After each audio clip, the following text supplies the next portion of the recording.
paiN moved forward, and actually works out well for Deco, getting himself into that position, grabbing the AK. The aid of his nice shot with the scout, and now Norvi and Kenzie's job is to try and find maybe that scout. You could keep it, who knows. I've got an M4, there we go. Actually, still got that from Clax, I believe. So, nice. Where did, I wonder where Symmetry died, actually. I don't know if we can see that on the map. No, you can't. You know the box? If you go up here from where Norway is on the right, inside double doors. Okay, thank you. Yeah, he was behind. I did miss that when he actually disconnected, so...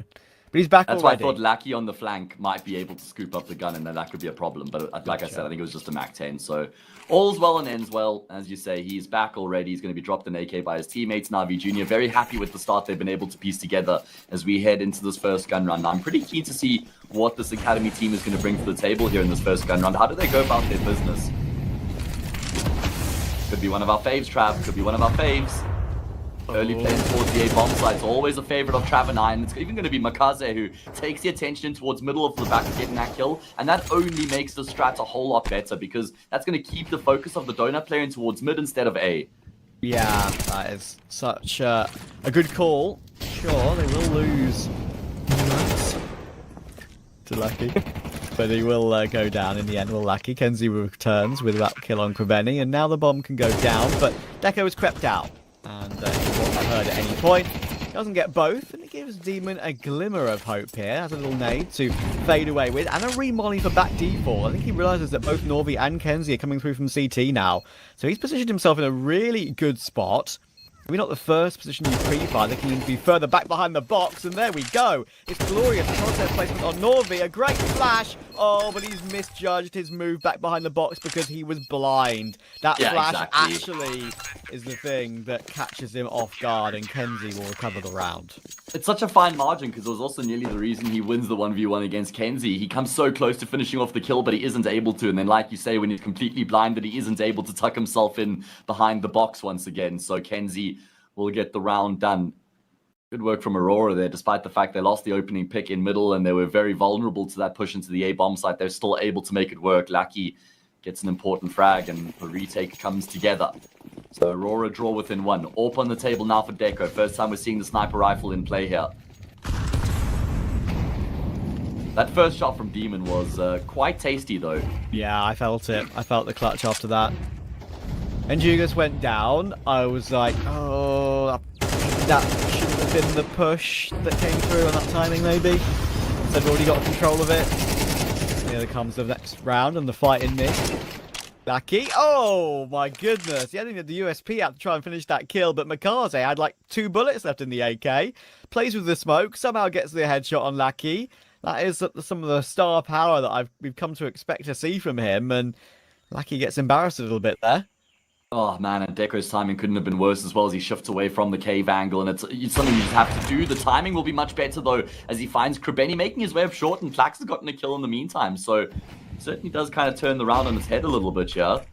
Maybe a smoke flash combination. They don't have another smoke to try and block off short, so Deco on the angle. He can't do much about the bomb planter, but there's still a good man advantage here for Aurora to piece this together. Oh, Demon's first few shots missed the mark. Symmetry certainly won't though. He puts Deco 6 foot under, and he knows for a fact there's one coming through from cave. Doesn't know that both are going to be here though. Oh, Aurora. Some really good work at jiggling out these positions, and there we go. Clax gets the kill. Both positions there for Aurora. The little jiggle in toward the cave from Jag position, through the little murder hole, I guess we could call it. That's what reveals the information on the first player, and they kind of ditto that for the final kill on Symmetry as well. So it's a very small factor with how they move their way into those positions, but it reveals the info, means they can pre-fire them, means they can jiggle the angle and maybe try and take the kill where their entire player model isn't facing, and makes the crosshair placement of a Na'Vi Junior player a lot easier. And it's just movement really that gives Aurora a little bit more comfort in those final 2 kills.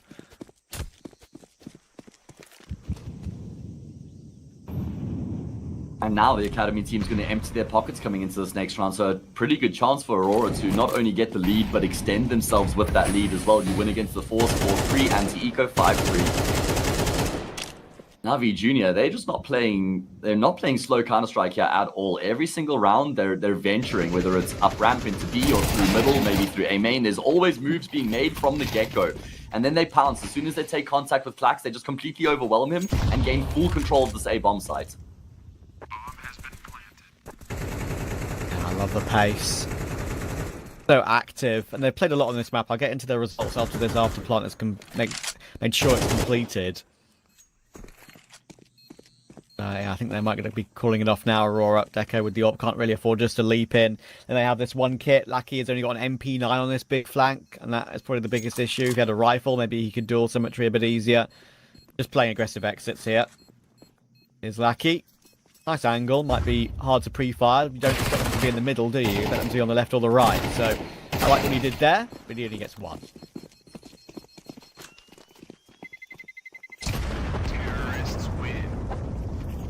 And Matt, I want to talk about some of these results. Because Go ahead. At one point, last month, up until the end of last month, I guess you could say the whole of last month, to be fair, the whole of October, at one point they had an 11-win streak on Ancient.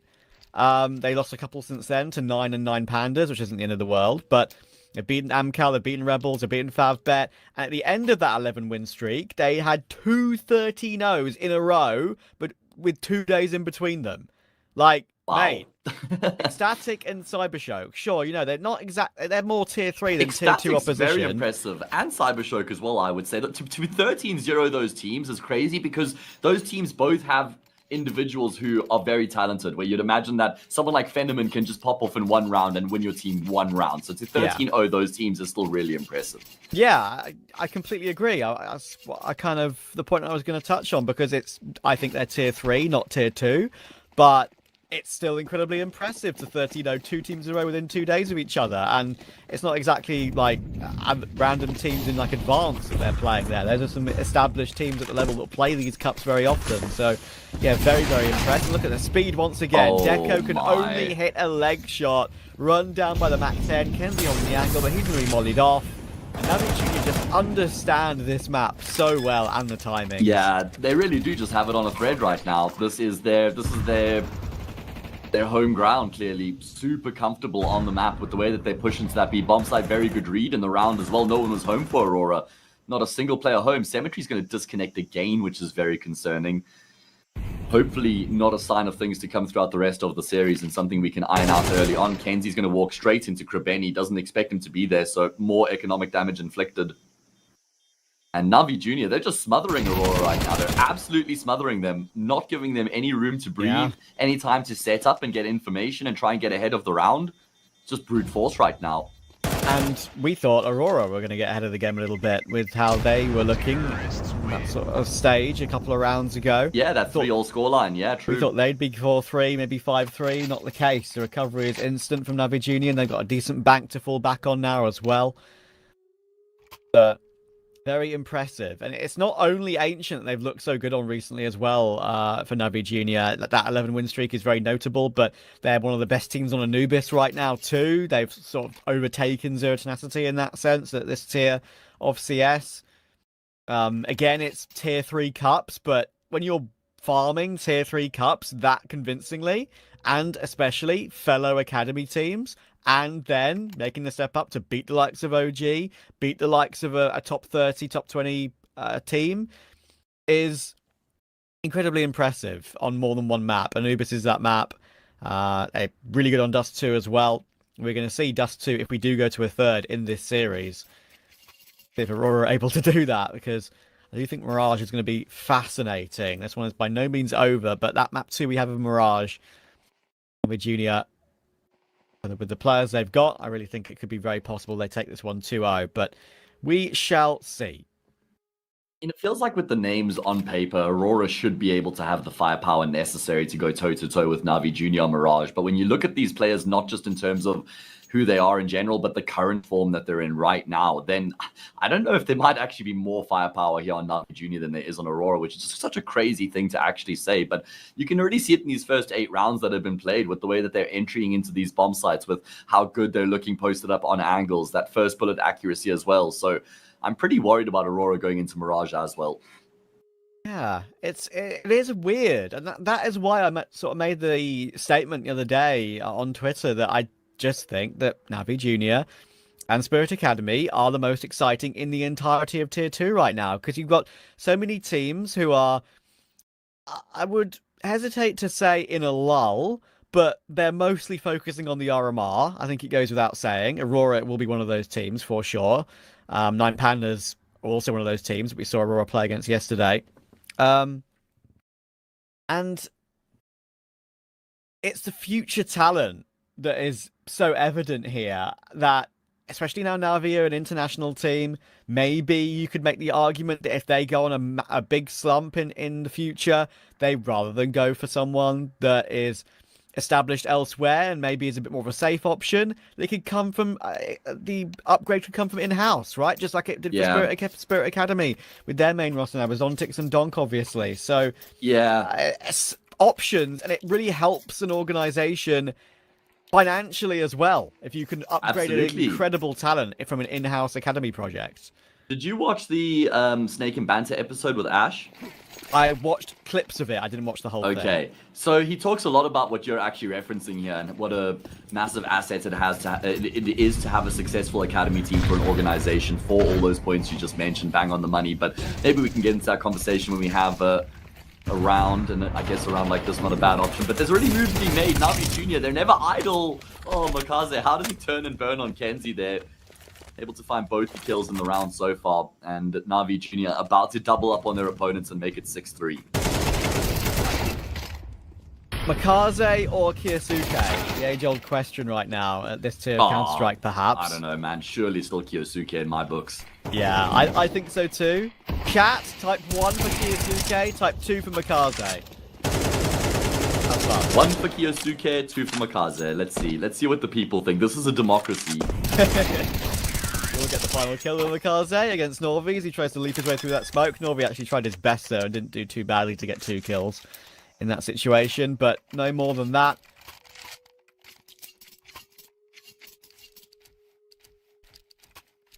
Feels like this is a really important gun round here for Aurora, because if they lose this round here in the 10th, 7-3, no money, feels like the half is getting out of control at that point. So pressure is on here. What do they change up? Do they fight fire with fire? Do they try and contest lane here? Maybe we haven't really seen that yet here from the CT side. Well, here we go. What's the change up here?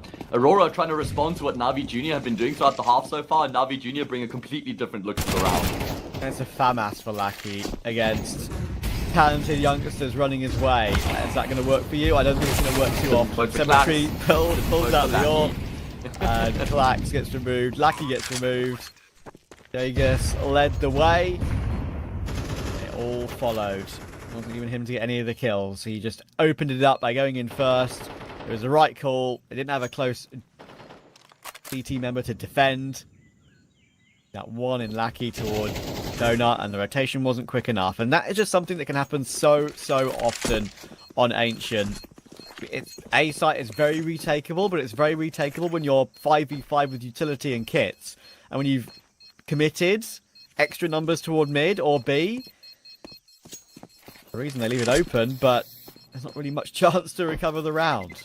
Yeah, of course, Nero released another banger last night where he spoke about which bomb sites were the easiest to hold and which bomb sites are the easiest to retake. Now, they aren't actually, the two are completely mutually exclusive. There aren't any bomb sites that are easy to hold and easy to retake, which just by definition does make sense. But Ancient's A bomb site is the 4th easiest site to hold in terms of buy versus buy rounds. So that is a little bit concerning for Aurora that Navi Junior have just had such a, I'd say easy time of it here getting into A. Every time they've headed in that direction, they've been able to get full control. Max will deal with the raid boss at mid this time though, stopping MongolZ from making his way through. Right click nade for Kenzie, and to break open a corner of that Jag smoke. Demon will creep forward unseen. Unseen by Kenzie. Taker's trying to make his way through the bottom of mid, and Klax will find Demon as well. They'll now know that he's there too, because that molly has been seen.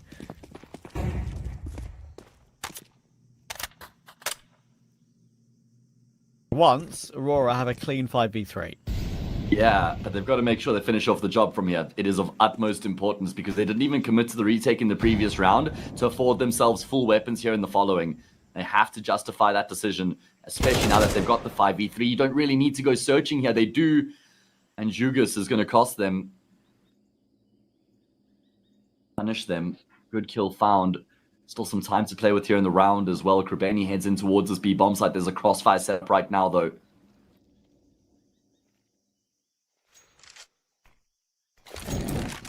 The world, these sort of situations. Krebeni, can he entry his way through? Can Symmetry see kenzie first? He can't.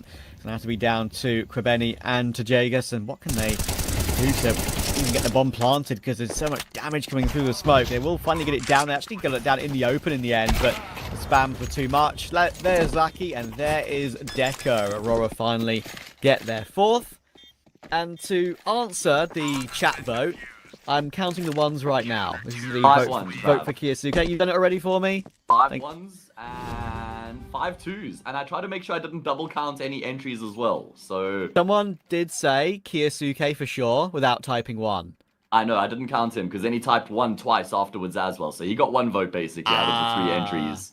I see. Yes, I see it. There we go. I see you, Glock yeah, trying to cheat the system there. I told you this is a democracy. No double voting here, mate.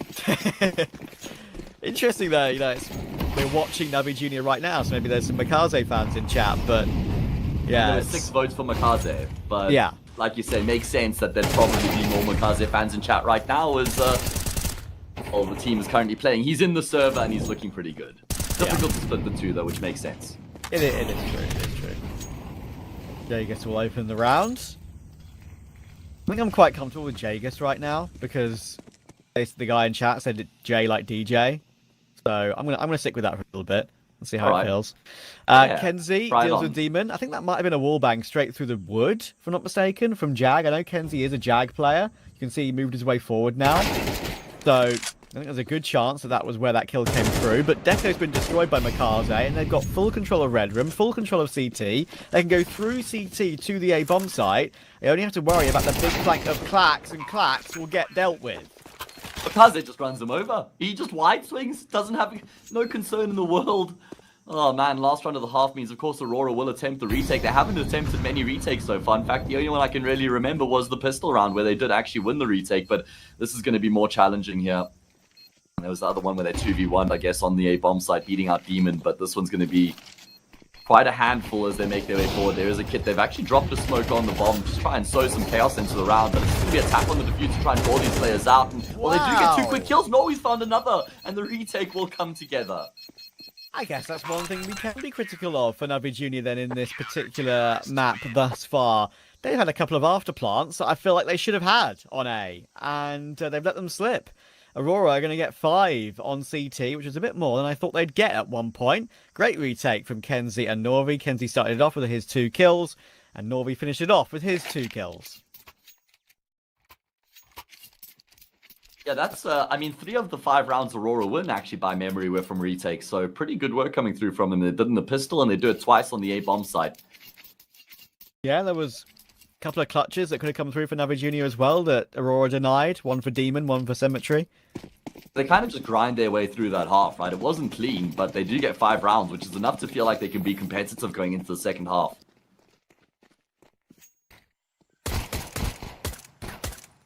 Oh, MongolZ, he's committed in the cubby right now. Yeah, he's got to do his best to try and get out of this position, and he will make his way in towards the top mid and actually draw the molly out as well. That's really nice. He's been able to force them to waste that piece of useful.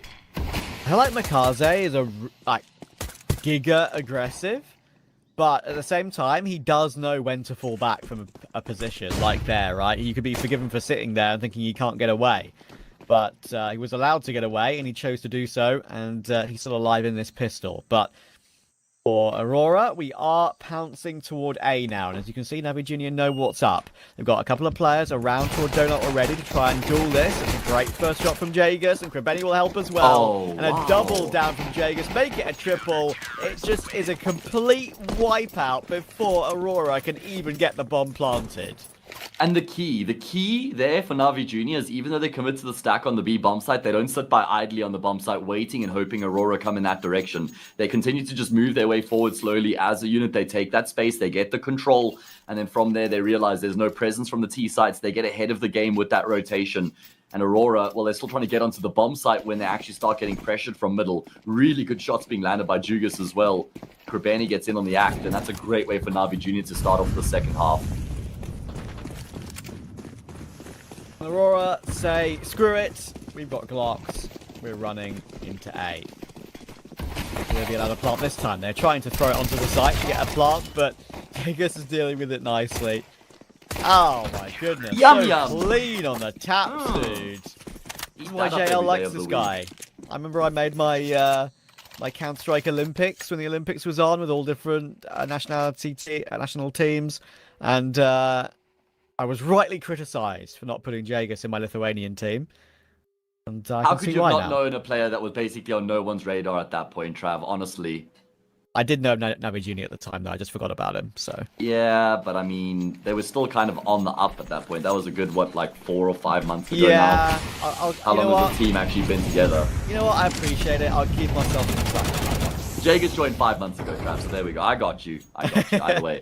Aurora, they have to win this round here. No two ways about it. They're going to run it back, try and go in towards A. But again, look at Na'Vi Junior. We didn't see this once from Aurora on their CT side, taking full lane control at the start of the round, which gets them ahead of the game again. They know that they have to rotate towards A.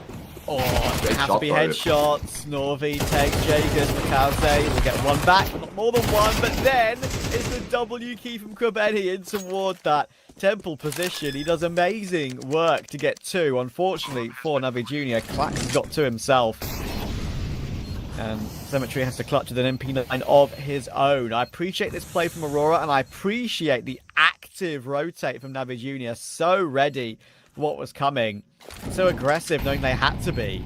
But whether it works out for the round or not is another story. Cemetery looks for a better weapon. Finds a FAMAS, but hasn't got many bullets left. And now they know where he is toward the back of the site.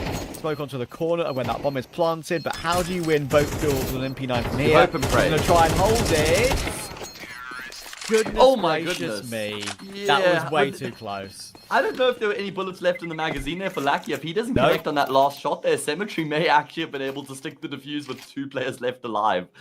Oh, man. Good work there from Lackey to close the gap, though, and get right up close to the smoke. Obviously, narrows the area with which you have to spray down there. Makes it a lot easier to find that player who's sticking the defuse, and that's going to be a really important gun round going the way of Aurora. Oh, man. That was genuinely doable for a split second. The fact that they saw kind of where he got onto the defuse and still almost whiffed it, terrifying. Like he recovers it with, I think, the last 3 bullets in the AK, like you say. So, first kill of round 16 comes through for Krebeni, and that might once again force Aurora in toward A. The flash is excellent, and Jagus was on an island there. It's only MongolZ now in toward Donut. He's going to be naded off, mollied off, smoked off. What can he really do from here now? Thankfully, again, full rotation very, very quickly. But Deco and Clax have found a couple of kills. Brings it back into a 3v2 for them. Took a lot of damage. And Demon is still alive here, jiggling his way back and forth, but just can't complete it. And Deco will find that one as well. And right now, Aurora seem to have descended into Na'Vi Junior's level of brawling their way through these rounds. And it's working well for them in these past 2 rounds as well. They're going to break that economy of the CT side. Able to just kind of link up arm in arm here. Other T players are grouping up, right? Pack-based mentality.